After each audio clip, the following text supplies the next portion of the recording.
చేస్తే ఏడుకొండల వారే ఆరోగ్యాలు మీకు ఇస్తారు, ఆనందాన్ని స్వామిస్తారు, సంతోషాన్ని భగవంతుడు మీకు ఇస్తారు, సుఖ సంతోషాలతో జీవించేలాగా చేస్తారు. మా అందరికీ అభయాల వనాకై ఎత్తైన కొండపైన స్వామి ఎలిసి ఉన్నారు. అవును, భగవంతుడిని ధ్యానించండి.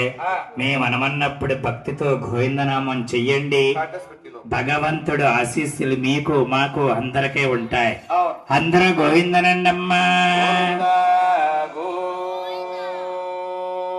గోవింద నాయన శ్రీరామ రమ ఓ రామ రమ, హరే రామ రమ అయోధ్య రామ,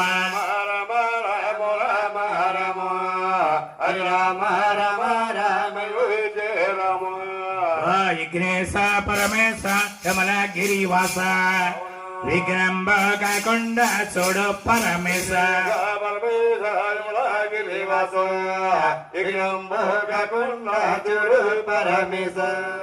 ఆ బ్రహ్మ పాష్టమనన్న చరద జగదంబ, ఈరోగ్య జమ్మంద తిరిగడ రావమ్మ.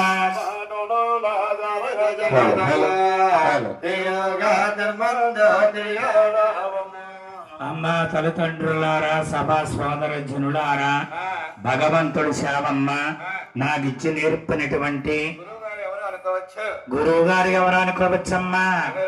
రామచంద్రపురమ తాలూక వెళ్ళన్న గ్రామంలో తెలిసే పుట్టారు.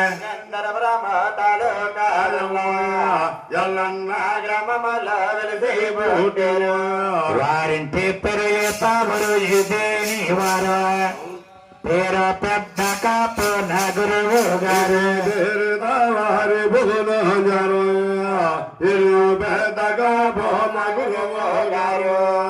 అమ్మాయి ఈత పెద్ద కాపు గారంటే మీ అందరికీ తెలుసు. ఆ మహానుభావుడే ఎర్రగా లావుగా ఎత్తరుగా ఉండేవారు.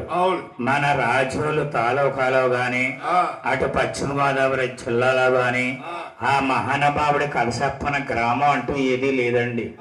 ఆ రోజుల్లో ఏడుకొండల స్వామి కథ ఆయన చెప్తూ ఉంటే ఎంకనవ వచ్చి మన ప్రభాకరరావు గారు ఇంట్లో ఉన్నట్టుగా ఉండేది. అటువంటి మహానుభావుడు ఆయనే మా అన్నయ్య, ఆయనే నా గురువు గారు. అయితే మహానుభావుడమ్మా 99వ సంవత్సరం మే నెల 1వ తారీఖున పశ్చిమ గోదావరి జిల్లా ఏనివాని లంక దగ్గర ఉందమ్మా పాడవనే గ్రామం. ఆ గ్రామం కథకు చెప్పనాకెళ్ళి మహానుభావుడి కథ చెబుతూనే గుండెపోటుతో ఆయన అక్కడ మరణించారు. మా గురువు గారు ఆత్మకు శాంతి కలగాలని మీ ఆ గురువు గారి ఆశీస్సులు మనందరికి